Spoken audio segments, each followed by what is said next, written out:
Hi kids, welcome to Terry on Tuesday.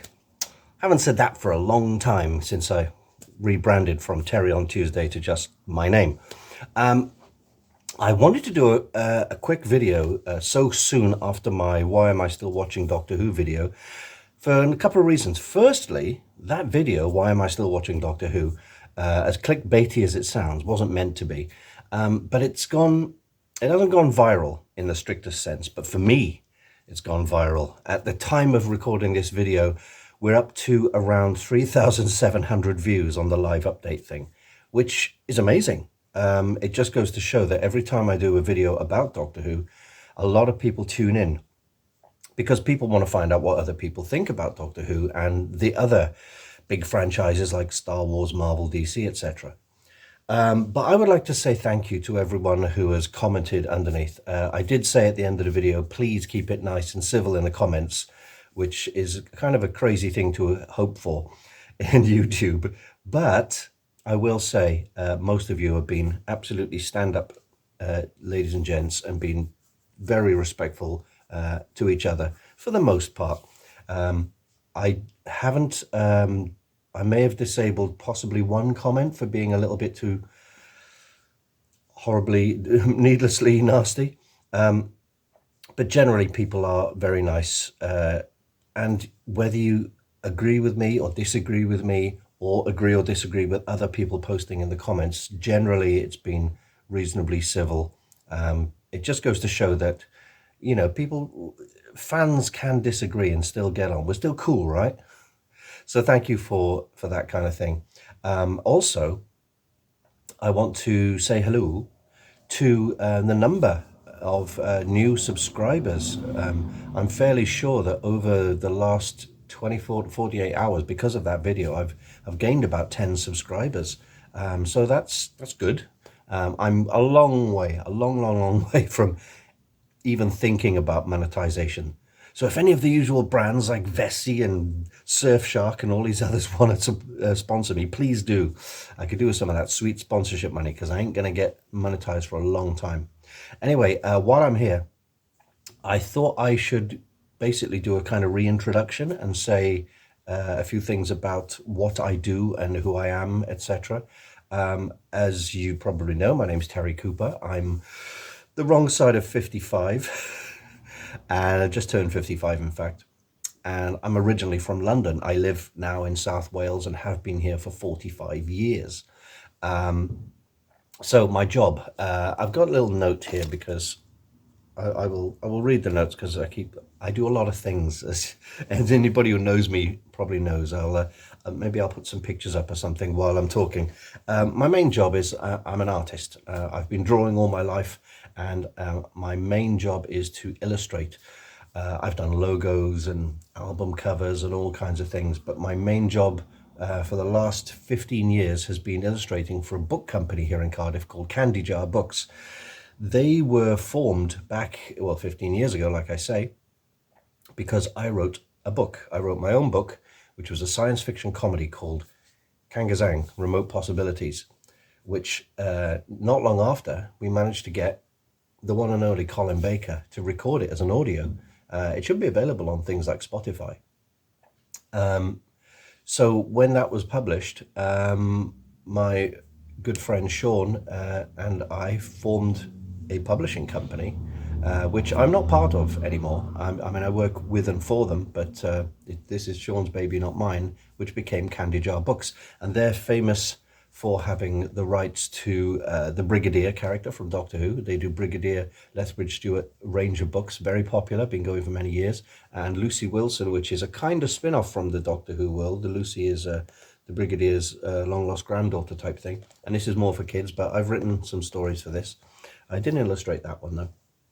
Oh, this is illustrated by, I forget his name, Steve Beckett from the Beano. You can tell by the design, Steve Beckett is great. But over the years, I have illustrated countless books, all different genres, sort of young adult, spooky stuff, funny stuff, many children's books. I'm constantly illustrating children's books. So we've got like The Man on the Moon from a few years ago, The Cone Army, which is as silly and funny as it sounds, My Nana, which is about someone's grandmother, How Did I Get So Lucky, which is about aging and getting old, Twigsy, that was quite a cute one about an acorn, The Diddy Tree, which was probably the first book I did for Candy Jar. Oh look, there's their logo there in the corner. I'll put links in the description. Ronnie the Cloud, which is all about teaching kids about emotions, which is quite a good one. Fergus the Tortoise, which this was very popular, and this is all about sort of Fergus's journey to find his family, but it also deals with pollution and environmental issues, that kind of stuff. The Marathon, which is a kind of play on the Gruffalo, and it's about someone trying to train for a marathon. But I've always got about 3 children's books on the go, illustration wise. So we do a bit of everything.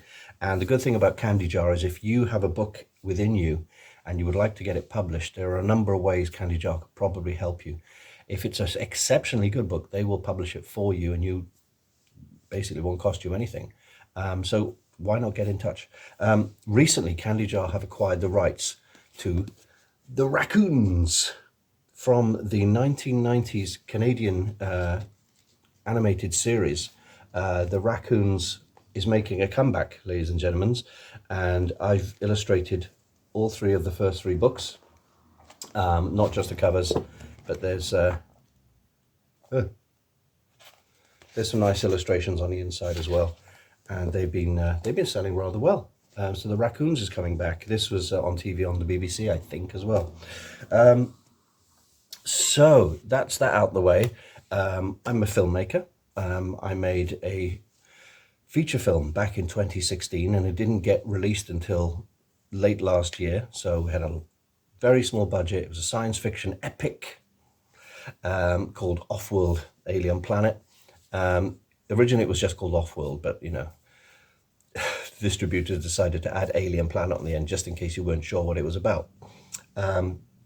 It's doing okay. It's on Amazon and iTunes and all these other things and platforms, even YouTube as well. And like I say, it's not Star Wars. You know, what do you expect for a Kickstarter budget, £10,000, right? And it had 8 years in post-production, not because it's absolutely perfect, it's because everything went wrong with it. As you can imagine, it was someone's first feature film. I've since had a go at doing a couple of other feature films, but both of them, because there was 2, fell by the wayside. However, the second one was called Bloody Students. It was all about students stuck in a museum full of Egyptian mummies that come back to life.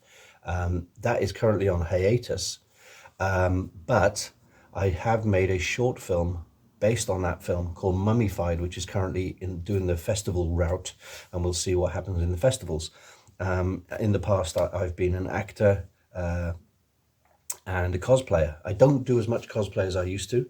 I'm most famous for doing Captain Jack Sparrow, which I now still do occasionally, and he sounds like this.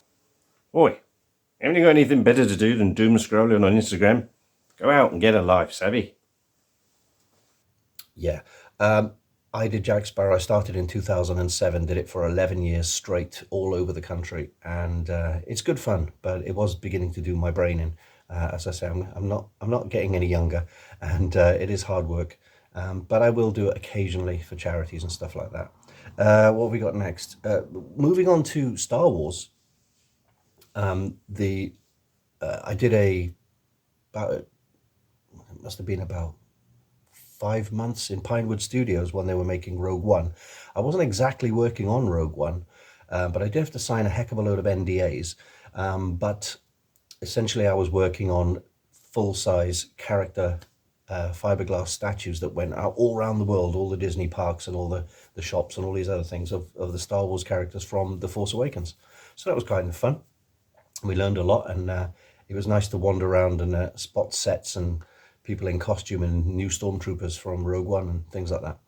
So that was good. Also on Star Wars, many years before that, around 2010, I think it was, it might have been 2010 or 2012, I and 6 other people from the States, Europe, etc. We all went to Tunisia, to the Star Wars filming locations, to see this, amongst other things, Luke Skywalker's homestead, the Lars homestead, which I lovingly dubbed the igloo. And we raised, I think it was something like 10,000 euros, and went out there, found a Tunisian building company who were willing to help, negotiated with the authorities, and restored it with paint and plaster and everything else. It lasted a good few years, lasted about 5 or 6 years under the beating desert, because it is in the middle of nowhere. It's very difficult to build something like that solidly. But since then, the building has been renovated by local Tunisian Star Wars groups who have kept it going. So that's kind of my own claim to fame as such. What we got left here? I can't even read my own writing. What's that? Yeah, well, back to Doctor Who. I don't really have a claim on Doctor Who, except I previously lived round the corner from their Upper Boat studios, because the town is called Upper Boat in South Wales. And I had 2 interviews there, one for the art department, where they just sort of looked at my artwork and ignored me. The second one, I actually went there and had the full tour while they were filming the first series of Torchwood. That's how long ago it was. And I had an interview with Ed Thomas, who was the production designer at the time. And he said to me, well, you can certainly draw, and sci-fi is your thing, so how about we farm some work out to you? I was like, great. And they never farmed any work out to me. So when I gave them a ring the next time, they basically said, oh yeah, Ed Thomas isn't here anymore. We've finished Christopher Eccleston's series, so now we're getting into the new series, so we'll have a whole new cast and crew. And I'm like, okay, so nobody knows who I am or remembers talking to me. Ah, well. But at least it was a fun time. I managed to sort of have a quick selfie in the TARDIS, the original TARDIS interior, which was good, and I got to see the Torchwood set. I ended up as an extra in the very first episode of Torchwood in season 1, but blink and you'll miss me. I'm in 2 scenes, but I'm very, very small. In fact, you'll see them there. That's the only claim I've got. Oh, I do have one more claim. In the Peter Capaldi episode, Death in Heaven, when he confronts the Cybermen with a invasion-style Cyberman helmet that's all broken and stuff, pictures there, the chap who made that prop, a gent by the name of Pete Fielding, he had a very short time in which to make it, and he didn't have one to work off. He had to build it completely from scratch in something like 2 or 3 weeks. So he looked online, and he found some drawings that had all measurements on. And guess whose drawings they were? They were mine. I must have uploaded them to a site or replica prop forum or something. And so in some of the sculpting photos, you can see in the background one of my drawings. And I messaged him and I said, hey, I noticed my drawings in the background there. And just, chuffed to be involved. And he said, yeah, man, saved my bacon. I needed measurements quickly. So I'm kind of happy that, my measurements of the Cyberman helmet I had at the time actually made its way into the show somehow. That's quite nice. Anyway, what else we got here? Oh, a couple of years ago, I spent 4 years building a full-sized costume of Marvin from The Hitchhiker's Guide to the Galaxy, the BBC Hitchhiker's Guide. There's a little bit of footage there of me walking around in it. I only ever wore it twice. Once to test, and 3 times. Once to test, as you can see there, and once at a Cardiff Comic Con where I won first prize, and then I went to the cosplay competition finale in Liverpool where I didn't win. And soon after, someone made me an offer, and if you want to see my costume, it's now living at the Milton Keynes Museum of, what's it called? The Milton Keynes Film and Sci-Fi Museum, something like that. So it's on display there. I've never said it's the actual real one, but I wouldn't have been able to have it made if it wasn't for the help of quite a lot of people, including Mike Tucker, who, as you may know, is a model maker with a long career on Doctor Who and Blake Seven and a bunch of other things. He let me go to his studio when he owned Marvin in Ealing, no longer at Ealing anymore. And he let me interview him, and the interview is somewhere on my channel.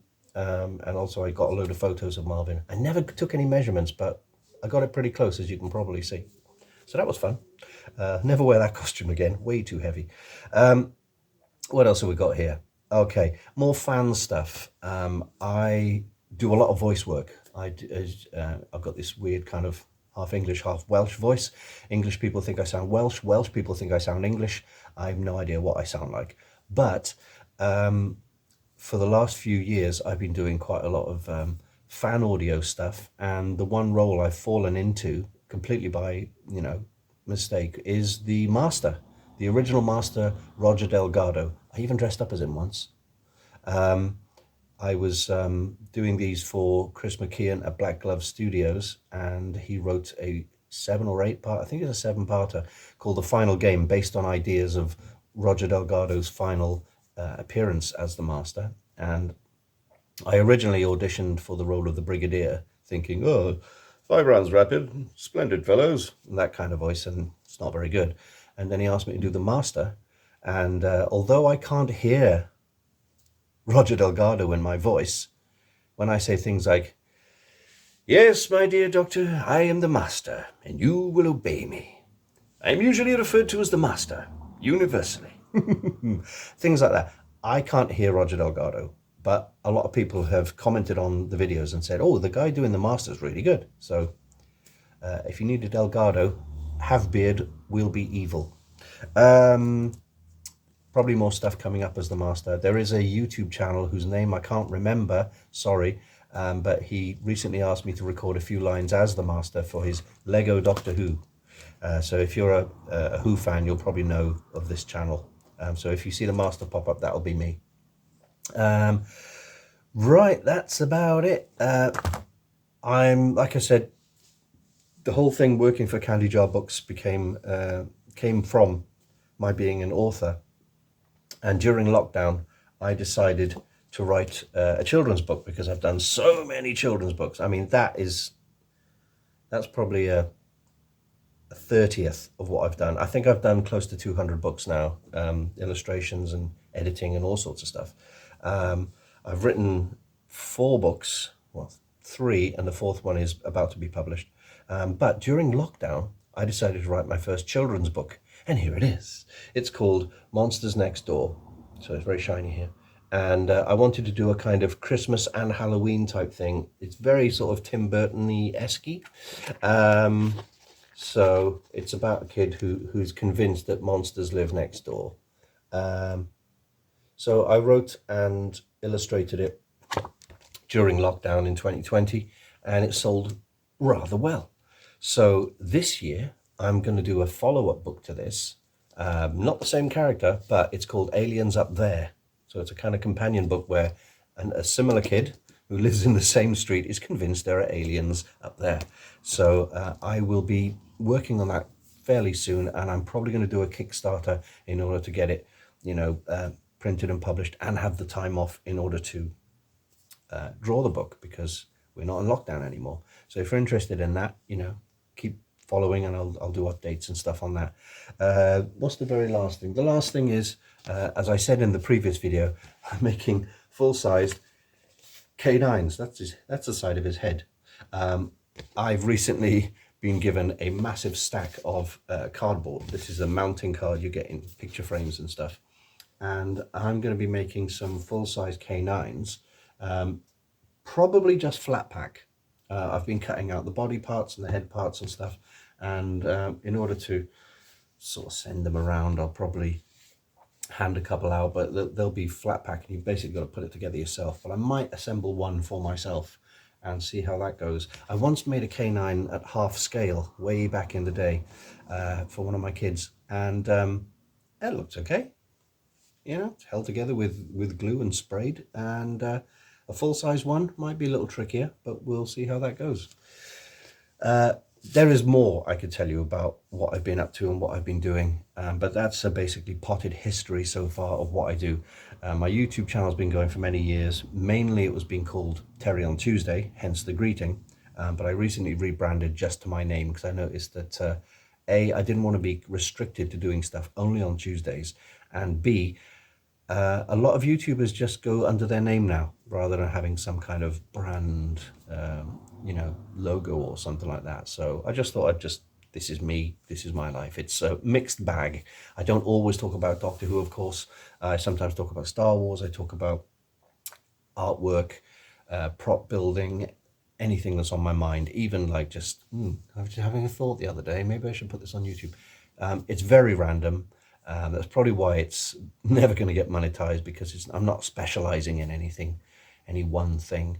But if you want to see anything specific from me, whether it's talking about how to illustrate, how to write stuff, how to do films, how to, get published, how to make props, more stuff about Doctor Who, reviews of films and TV. I'm massively into sci-fi, as you can probably tell.